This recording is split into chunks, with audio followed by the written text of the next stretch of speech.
bravoure am ak taxawaayam bu dëgër ci xeexal jigéen en général waaye rawatina ndaw ñu jigéen ñi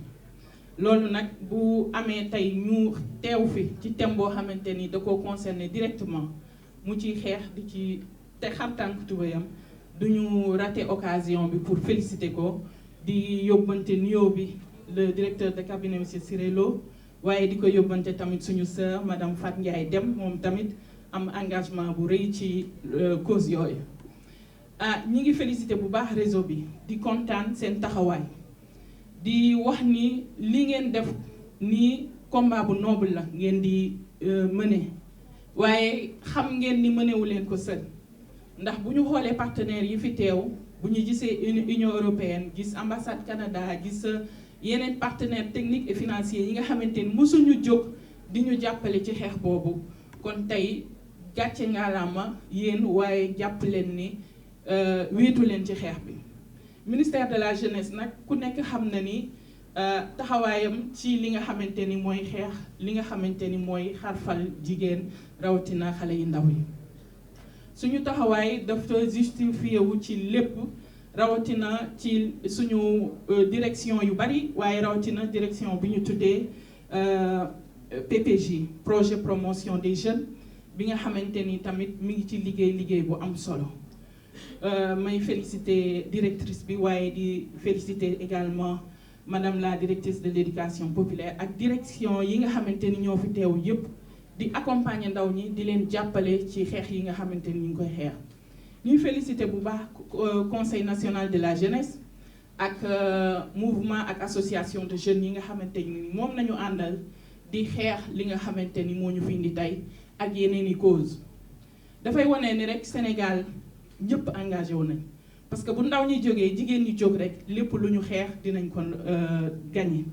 loolu moo tax ñu war a gën a dëgëral suñu taxawaay waaye taxawaay boobu nag jàpp leen ne état du Sénégal du leen ci seetaan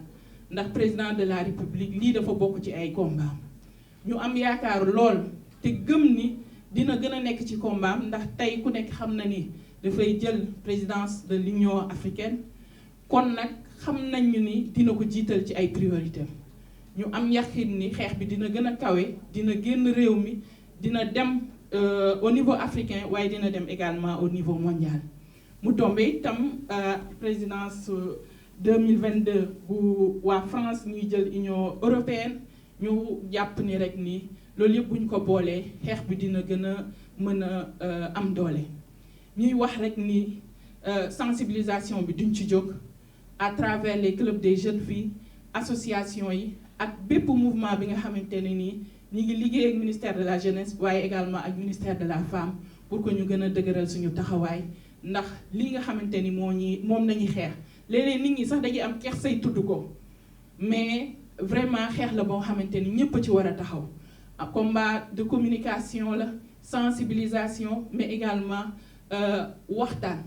loolu mooy indi li nga xamante ni nii mooy jëlee fi fléau boobu ñi ngi gërëm ñëpp di leen sant mënuma terminer sama propos sans remercier le président du conseil national de la jeunesse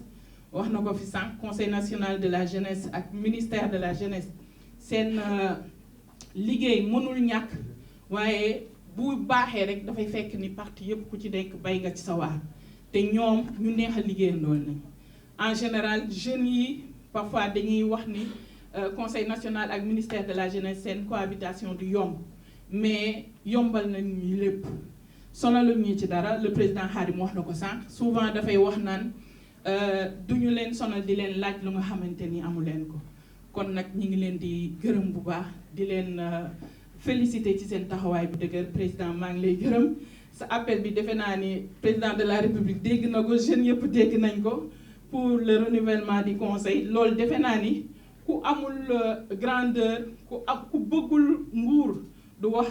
li nga waxee kon ñi ngi lay féliciter bu baax di wax ni tamit ñun lépp luñ ci war en tant que ministère de la jeunesse en tant que gouvernement dinañ ko def pour que loolu nga xamante ni nii seen souhait la ñu def ko maa ngi gërëm bala may tëj bu baax a baax Yacinthe di ko féliciter ci taxawaayam sànq biñ koy décorer maa ngi naan ko Yacinthe lakkale parce que effectivement dafa lakkale trop